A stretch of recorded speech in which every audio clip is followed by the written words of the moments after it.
నమస్తే జిల్లావాణి న్యూస్ కి స్వాగతం. ముందుగా బులెటిన్ లో హెడ్లైన్స్.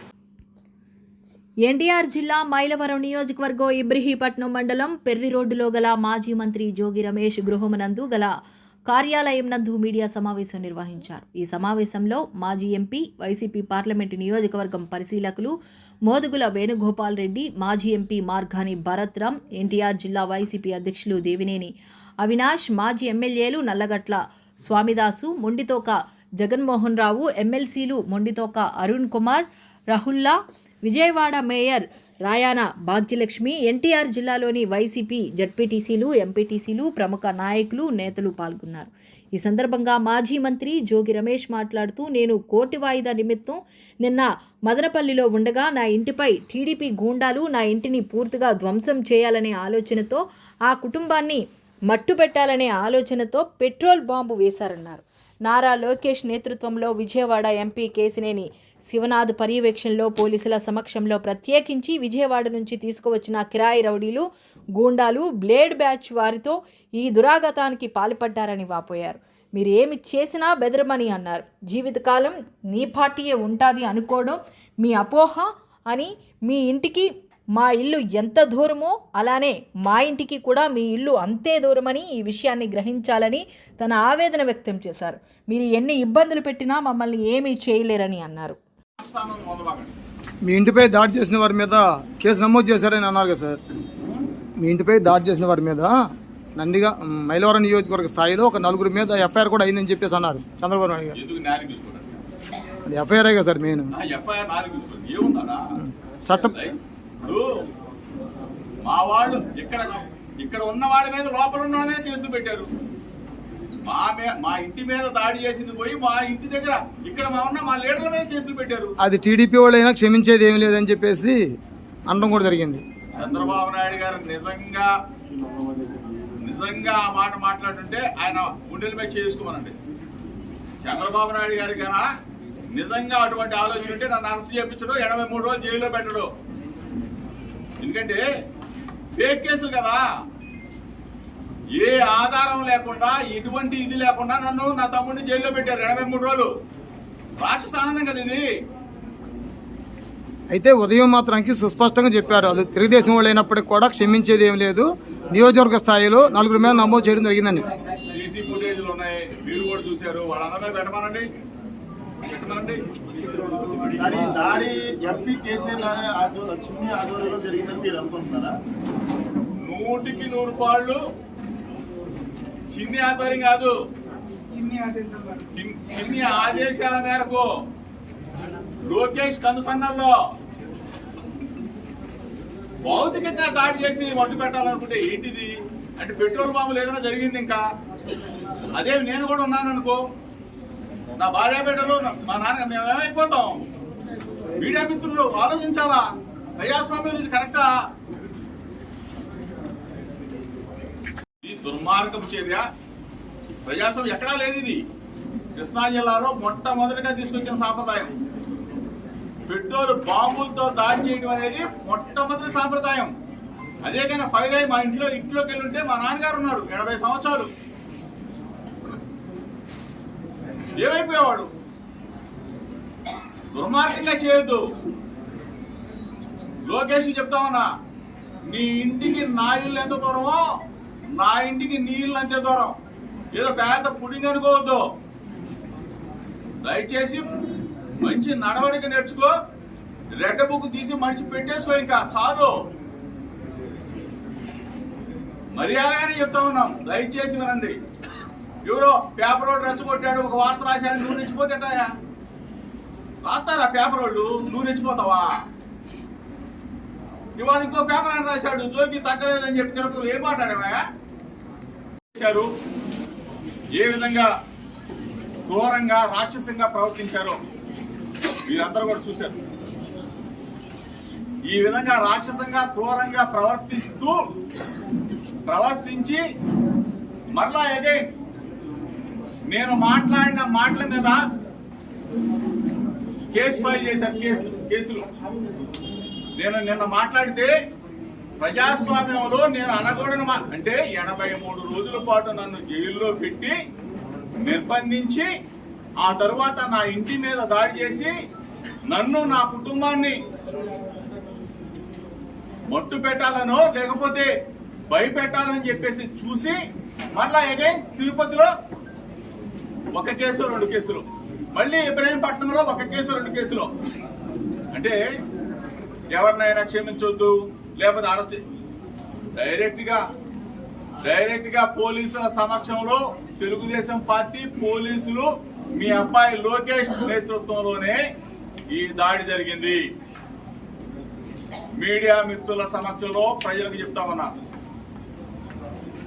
రేపు నా మీద ఎటువంటి ఇబ్బంది జరిగినా, నా మీద ఎటువంటి దాడి జరిగినా, లేకపోతే నన్ను ఏ విధమైన చిత్రహింసలు గురి చేయాలని చూసినా ఒకటే చెప్తా ఉన్నా, లోకేష్ అనే వ్యక్తి నా మీద దాడి చేయాలన్నా, నన్ను మట్టు పెట్టాలన్నా, నా ఇంటిని దహనం చేయాలన్నా దీని అంతటికి కారణం కూడా లోకేష్ అని చెప్పేసి మీడియా మిత్రుల సమక్షంలో చెప్తా ఉన్నా, ప్రజలకు చెప్తా ఉన్నా. అంటే ఈ విధంగా రెడ్ బుక్ రాజ్యాంగం తీసి మట్టు పెట్టాలని చెప్పేసి మీరు చూస్తే ప్రజలు తిరగబడతారు. మరీ ముఖ్యంగా చెప్తా, న్యాయమా? ఇది ధర్మమా?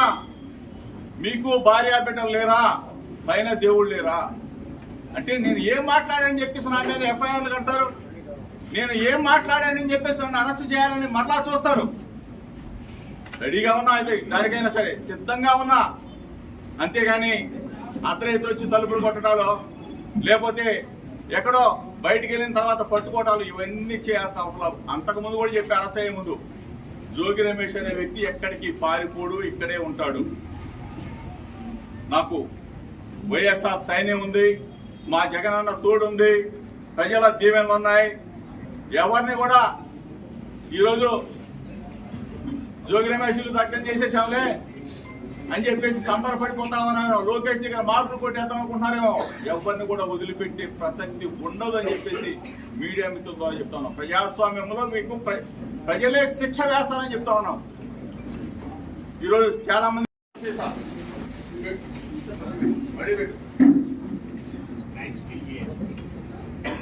పెట్రోల్ సీసా చూడండి, పెట్రోల్ సీసా చూడండి, చూడండి, మీడియా మిత్రులు చూడండి.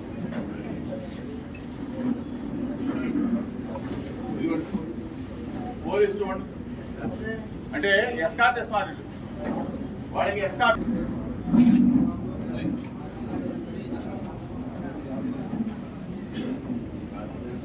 కనీసం లాఠీలు లేవు.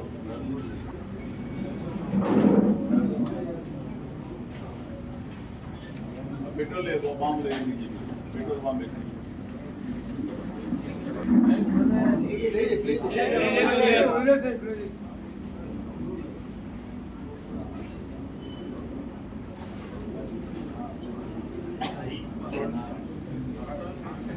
చూడండి, ఎంత దుర్మార్గం చూడండి. మీ ద్వారా రాష్ట్ర ప్రజలందరూ కూడా చూడాలి. దయచేసి రాష్ట్ర ప్రజలందరూ కూడా ఈ వికృత 83 రోజులు నన్ను నా తమ్ముడిని అకారణంగా అన్యాయంగా ఒక ఫేక్ కేసులో అరెస్ట్ చేసి హింసించి ఒక సామాన్య ఖైదీలాగా నేను 83 రోజులు మీరు చేసిన దుర్మార్గానికి శిక్ష అనుభవిస్తే ఇంకా మీ మనసు చల్లారలేదని అడుగుతున్నా చంద్రబాబు నాయుడు, చంద్రబాబు నాయుడు కొడుకు లోకేష్. మిమ్మల్ని ప్రాధేయపడి పెడుకున్నా, నేను ఎక్కడికైనా వస్తాను, అవసరం అనుకుంటే మీ దగ్గరకైనా వస్తాను. జోగి రమేష్ తప్పు చేస్తే ఏ శిక్షకైనా నేను సిద్ధంగా ఉన్నానని చెప్పేసి పదే అడిగితే మీకు భార్య పెట్టుకున్నారు రమ్మని చెప్పేసి ప్రాధేయపడి అడిగితే రాకపోగా నేను దుర్గా గుడికి వెళ్ళి దుర్గమ్మ సాక్షిగా ప్రమాణం చేస్తే సిబిఐ దర్యాప్తు కోరితే వెంటనే అరెస్ట్ చేసి 83 రోజులు నెల్లూరు జైలు, విజయవాడ జైలు, ఆఖరికి మదనపల్లి జైలు 3 జైలు తిప్పారే. ఇంకా మీకు రాక్షసానందం తీరలేదా చంద్రబాబు నాయుడు గారు, లోకేష్ గారు? అంటే ఏం తప్పు చేశానని చెప్పేసి మీరు అంటే బలహీన వర్గాల పక్షాన నేను మాట్లాడటం తప్ప, వైఎస్ఆర్ కాంగ్రెస్ పార్టీ జెండా పట్టుకోవడం తప్ప, ప్రజాస్వామ్యంలో మీరు చేసే అరాచకాలని, ప్రభుత్వం చేసే ప్రజా వ్యతిరేక విధానాలని నా గొంతుగా వినిపించడం తప్ప, అది చేస్తే నన్ను నా కుటుంబాన్ని జైల్లో పెడతారా? మొట్టమొదట 2 నెలలకే అకారణంగా అన్యాయంగా అమెరికాలో ఇంజనీరింగ్ చేసి అక్కడ ఉద్యోగం చేస్తున్న నా కొడుకుని ఇక్కడికి ఎలక్షన్స్కి వస్తే అరెస్టు చేసి అకారణంగా 2 నెలల నుంచే మీరు ప్రభుత్వంలో అధికారంలోకి వచ్చే 2 నెలల నుంచే స్టార్ట్ చేశారే. అంటే మేము రాజకీయాల్లో ఉండకూడదా? మేము మాట్లాడకూడదా? ఇది రాజరిక వ్యవస్థ అని అడుగుతా ఉన్నా. ఎక్కడికి వెళ్ళిపోతా ఉంది?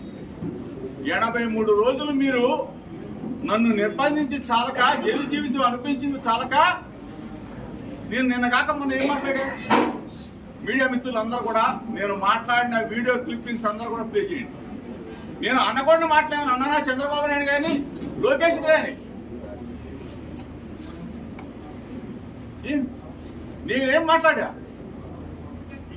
కల్తీ లడ్డు కేంద్ర దర్యాప్తు సంస్థలన్నీ కూడా, కేంద్రంలో ఉన్న ల్యాబ్స్ అన్ని కూడా, కేంద్ర ఆధ్వర్యంలో జరుగుతున్న ల్యాబ్స్ అన్ని కూడా సర్టిఫై చేసి అందులో ఏమీ లేదని చెప్పేసి సిబిఐ రిపోర్టు క్లీన్ చిట్ గా ఇచ్చిందని చెప్పేసి మీరు కల్తీ అని చెప్పేసి మిమ్మల్ని మేము అడిగితే, లోకేష్ కి బుర్ర పోయింది, పాడైపోయింది అంటే చిప్పు పోయిందని కూడా అనకూడదా? చిప్పు దొబ్బిందని అనకూడదా? అంటే ప్రజాస్వామ్యంలో మీరైతే నరికేస్తాం, పొడి చేస్తాం, పాతరేస్తాం అని అసెంబ్లీ సాక్షిగా మీరు మా నాయకుడు జగన్మోహన్ రెడ్డి గారిని మాట్లాడితే తప్పు లేదు, కానీ అమ్మనాబూతులు మాట్లాడితే తప్పు లేదు, కానీ నేను మెదడు పోయిందా అంటే నా మీద అంటే పెట్రోల్ బాంబులు వేస్తారా?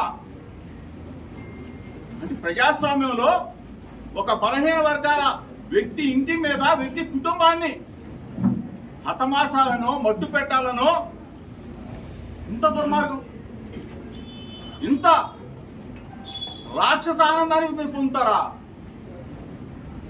మా నాన్నగారు ఉన్నారు, నేనంటే ఈరోజు వాయిదా ఉంది కాబట్టి తంబడపల్లి నేను తిరుపతి వెళ్తా, మధ్యలో నాకు తెలిసింది నా భార్య బిడ్డలు పక్కకి వెళ్ళారు అంటే నన్ను నా కుటుంబాన్ని నాశనం చేయాలని చెప్పి చంద్రబాబు నాయుడు కొడుకు కంకణం కట్టుకున్నారని అడుగుతా ఉన్నా.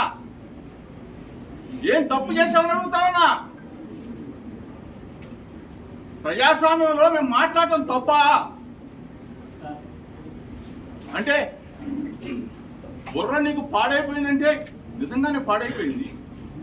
నీకు పాడైపోతే నా మీద ఎందుకు దానికి నువ్వు విసుగులుపుతావు? నా కుటుంబం, నా ఇంటి మీద పెట్రోల్ బాంబులా, కర్రలా, రాట్లా, కొన్ని వందల మంది నీ సైన్యాన్ని పంపిస్తావా? ఇదిగో కేసీఆర్ శివనాథ్ ఆధ్వర్యంలో మొత్తం విజయవాడ నుంచి అందరూ కూడా బేడ్ బ్యాచ్ రమ్మని ఇదంతా కూడా మీరు చదవాలి. ఫేస్బుక్ లో పోస్టులు పెట్టారు, పోస్టులు పెట్టి మరి జనాన్ని రప్పించారు. లోకేష్ కనుసన్నల్లో కేసినేని శివనాథ్ ఆధ్వర్యంలో బలహీన వర్గాల మీద దాడి,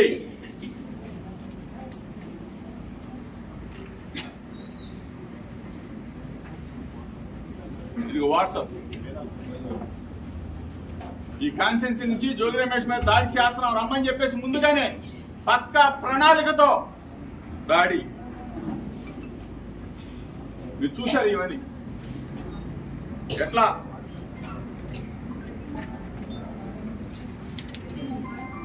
ఏ విధంగా బాటిల్స్ ఇసుకుతా ఉన్నారో, పెట్రోల్ బాంబులు వేస్తా ఉన్నారో. ఈ సన్నివేశాలన్నీ కూడా మీరు చూడాలి.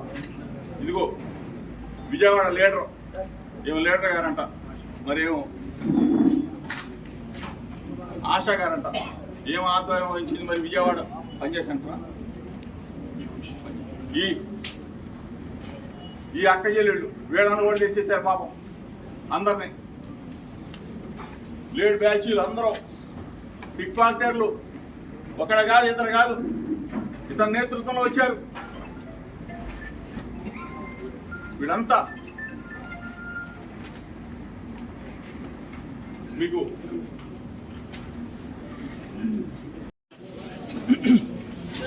నమస్కారం. మీ ద్వారా రాష్ట్ర ప్రజలందరికీ కూడా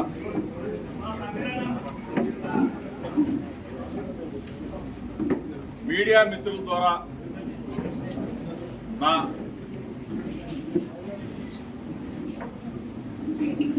నాపై జరిగిన దాడి అవ్వచ్చు,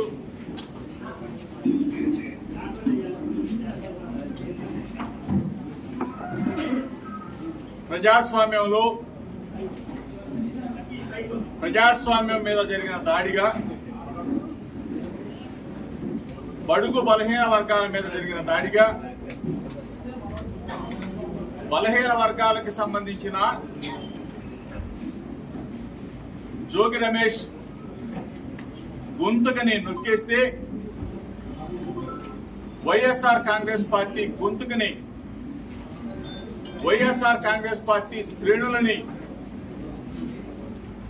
భయపెట్టాలని మీరు మీడియా మిత్రుల సమక్షంలో నిన్నంతా కూడా మీ ద్వారా రాష్ట్ర ప్రజలకు చూపించారు.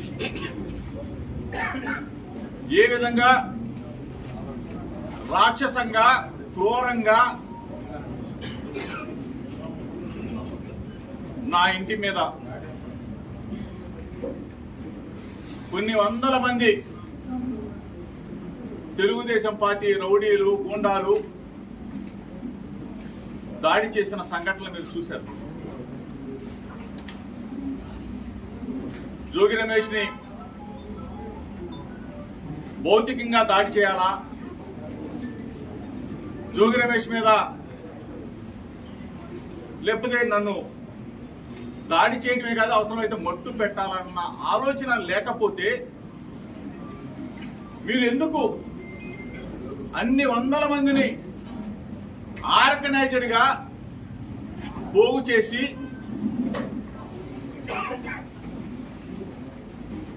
చంద్రబాబు నాయుడు కొడుకు లోకేష్ ఆదేశానుసారం కనుసన్నల్లో ఎంపీ కేసినేని శివనాథ్ చిన్ని ఆధ్వర్యంలో విజయవాడ నుంచి గుండాలు, రౌడీలు, పిక్ పాకెటర్స్, బ్లేడ్ బ్యాచ్,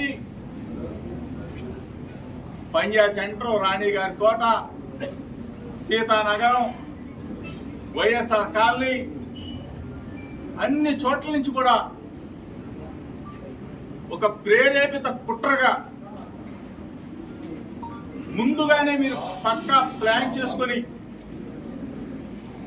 నా మీద దాడి చేయాలని, నా కుటుంబం మీద దాడి చేయాలని ఇంత పన్నాగం ఒక ముఖ్యమంత్రి స్థాయి వ్యక్తి అతని కుమారుడు కనుసన్నంలో ఒక బడుగు బలహీన వర్గాలకు సంబంధించిన జోగి రమేష్ మీద దాడి చేయాలని చెప్పేసి మీరు పథక రచన చేశారంటే ఇంతకన్నా దుర్మార్గం ఇంకోటి ఉందని చెప్పేసి మీడియా మిత్రుల ద్వారా చంద్రబాబు నాయుడు గారిని, చంద్రబాబు నాయుడు కొడుకు లోకేష్ అడుగుతాం.